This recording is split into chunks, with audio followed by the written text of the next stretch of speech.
Hello student, स्वागत है आप सभी का आपके अपने YouTube channel Prince would education में। आज की क्लास में हम आपको बीएड सेकेंड सेमेस्टर के टॉपिक सूक्ष्म शिक्षण के बारे में पढ़ाएंगे। सूक्ष्म शिक्षण, माइक्रो टीचिंग। सूक्ष्म शिक्षण का सिद्धांत 20वीं सदी की देन है। क्वेश्चन पूछा जाएगा कि जो माइक्रो टीचिंग है उसका सिद्धांत कौन सी सदी में आया था? 20वीं सदी में। और इसके जन्मदाता कौन है? D.W. एलन। तो इसके जन्मदाता है D.W. एलन और यह सिद्धांत 20वीं सदी में आया था। आइए जानते हैं डी एलन ने इसकी क्या परिभाषा दी है। डी एलन के अनुसार सूक्ष्म शिक्षण समस्त शिक्षण को लघु क्रियाओं में बांटता है। यह किसका कथन है? डी एलन का। इम्पॉर्टेंट है। उन्होंने बताया है कि जो सूक्ष्म शिक्षण है वह शिक्षण जो है उसको छोटी छोटी क्रियाओं में बांटता है। यह किसके अनुसार है? डी एलन, जो कि कौन है? सूक्ष्म शिक्षण के जन्मदाता हैं। आइए जानते हैं बी एम शोर ने क्या कहा है। सूक्ष्म शिक्षण कम अवधि कम शिक्षण क्रियाओं वाली प्रविधि है। मतलब इसमें बहुत ही कम समय लगता है और कम समय में ही शिक्षण हो जाता है। ये किसने कहा है? बी एम शोर ने। बी एम शोर ने कहा है सूक्ष्म शिक्षण कम अवधि कम शिक्षण क्रियाओं वाली प्रविधि है। तो हमने क्या पढ़ा? हमने ये पढ़ा कि यह सिद्धांत 20वीं सदी में आया था और इसके जन्मदाता D.W. एलन है। D.W. ने डेफिनेशन दी है कि सूक्ष्म शिक्षण समस्त शिक्षण को लघु क्रियाओं में बांटता है और बी एम शोर के अनुसार यह है कि सूक्ष्म शिक्षण कम अवधि कम शिक्षण क्रियाओं वाली प्रविधि है। आइए जानते हैं इसके महत्वपूर्ण तथ्य के बारे में। पहला है, सूक्ष्म शिक्षण का विचार डी एलन ने अमेरिका के स्टैनफोर्ड यूनिवर्सिटी में 1963 में दिया। क्वेश्चन पूछा जाता है कि यह कौन सी यूनिवर्सिटी थी जहां पे सूक्ष्म शिक्षण का सिद्धांत प्रस्तुत किया गया? स्टैनफोर्ड यूनिवर्सिटी, जो कि कहां पर है? अमेरिका में। और यह सिद्धांत डी एलन ने 1963 में प्रस्तुत किया। अब पूछा जाएगा कि भारत में सूक्ष्म शिक्षण का विचार किसने प्रस्तुत किया? तो भारत में सूक्ष्म शिक्षण का विचार D.D. तिवारी ने 1967 में इलाहाबाद में दिया। भारत में जो सूक्ष्म शिक्षण का विचार है वो D.D. तिवारी ने कहाँ पर दिया? इलाहाबाद में दिया। और कब दिया? 1967 में।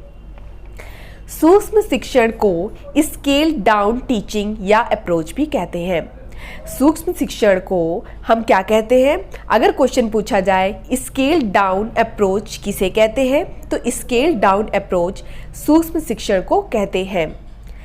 NCERT के द्वारा सूक्ष्म शिक्षण की अवधि जो है वो 36 मिनट की है।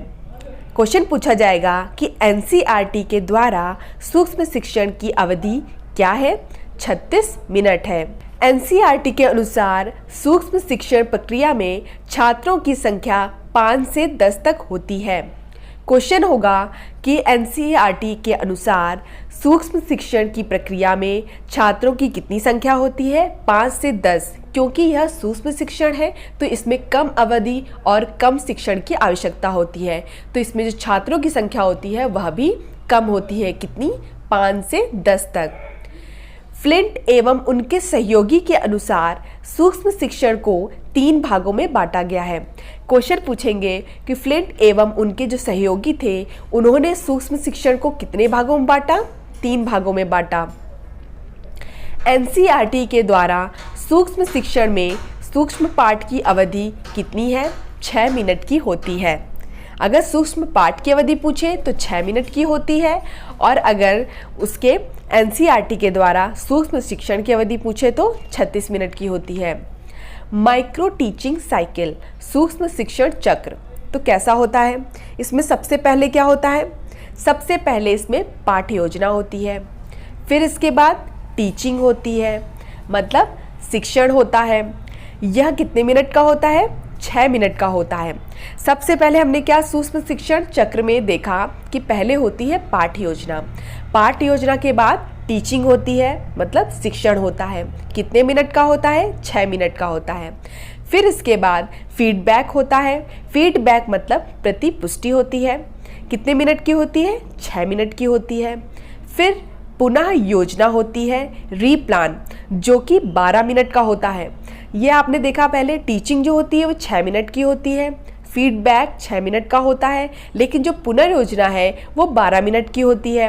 आपसे क्वेश्चन में यही पूछा जाएगा, क्योंकि बाकी सभी 6-6 मिनट के हैं, लेकिन जो पुनर्योजना है, रीप्लान है, वह 12 मिनट का रखा गया है। फिर हम आते हैं रीटीचिंग में, पुनः शिक्षण में, वह भी कितने टाइम का होता है? 6 मिनट का होता है। फिर हम आते हैं री फीडबैक में, पुनः प्रतिपुष्टि में, यह कितने का होता है? 6 मिनट का होता है। तो हमने पढ़ा कि माइक्रो टीचिंग साइकिल में सबसे पहले पाठ योजना आती है, फिर टीचिंग आती है, फिर फीडबैक होता है, फिर रीप्लान मतलब पुनर्योजना होती है जो कि 12 मिनट की होती है, फिर पुनः शिक्षण आता है, रीटीचिंग वो 6 मिनट की होती है, फिर पुनः प्रतिपुष्टि री फीडबैक आता है जो कि 6 मिनट का होता है। हम इसके टोटल टाइम को अगर प्लस करते हैं, 6 मिनट जो कि टीचिंग टाइम में था, फिर 6 मिनट फीडबैक में था, फिर 12 मिनट रीप्लान में था, फिर पुनः शिक्षण 6 मिनट का था और पुनः प्रतिपुष्टि 6 मिनट की थी। इन टोटल टाइम को हम ऐड करते हैं तो 36 मिनट आता है, जो कि मैंने आपको पहले भी बताया कि एनसीईआरटी के अनुसार सूक्ष्म शिक्षण की अवधि कितनी होती है? 36 मिनट होती है। ठीक है, एक बार मैं इसको एक बार रिवीजन करा देती हूँ कि सूक्ष्म शिक्षण का सिद्धांत 20वीं सदी में दिया गया था। इसके जन्मदाता कौन थे? D.W. एलन थे। D.W. जो एलन थे उनके अनुसार डेफिनेशन थी, सूक्ष्म शिक्षण समस्त शिक्षण को लघु क्रियाओं में बांटता है। B.M. शोर ने क्या कहा था कि सूक्ष्म शिक्षण कम अवधि कम शिक्षण क्रियाओं वाली प्रविधि है। पॉइंट पहला क्या है कि इसको DLN ने दिया था। कहाँ पे दिया था? अमेरिका के स्टैनफोर्ड यूनिवर्सिटी में। कब दिया था? 1963 में। DLN ने 1963 में दिया। भारत में सूक्ष्म शिक्षण का विचार D.D. तिवारी ने 1967 इलाहाबाद में दिया। सूक्ष्म शिक्षण को हम स्केल डाउन अप्रोच भी कहते हैं। एनसीईआरटी के द्वारा सूक्ष्म शिक्षण की अवधि 36 मिनट है। एनसीईआरटी के द्वारा छात्रों की संख्या 5 से 10 तक होती है। क्लिंट और उनके जो सहयोगी थे उनके अनुसार सूक्ष्म शिक्षण को 3 भागों में बांटा गया। एनसीईआरटी के द्वारा सूक्ष्म शिक्षण में सूक्ष्म पाठ की अवधि जो होती है वो 6 मिनट की होती है। अगर हम माइक्रो टीचिंग साइकिल में जाते हैं तो पहले पाठ योजना आती है, फिर टीचिंग आती है, फिर फीडबैक आती है, फिर रीप्लान आता है, फिर पुनः शिक्षण आता है, फिर पुनः प्रतिपुष्टि आती है जो कि 6-6 मिनट के होते हैं, और लेकिन जो पुनर्योजना होती है वो 12 मिनट की होती है। तो टोटल मिनट्स टेकन 36 मिनट, जो कि 36 मिनट इसमें लगते हैं।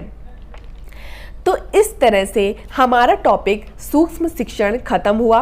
नेक्स्ट वीडियो में सूक्ष्म शिक्षण के क्वेश्चन आंसर करेंगे जो आपके एग्जाम के लिए इम्पॉर्टेंट है। बीएड की सभी क्लासेस देखने के लिए डिस्क्रिप्शन में दिए गए लिंक में जाकर आप देख सकते हैं। धन्यवाद। मिलते हैं अपने नेक्स्ट क्लास में।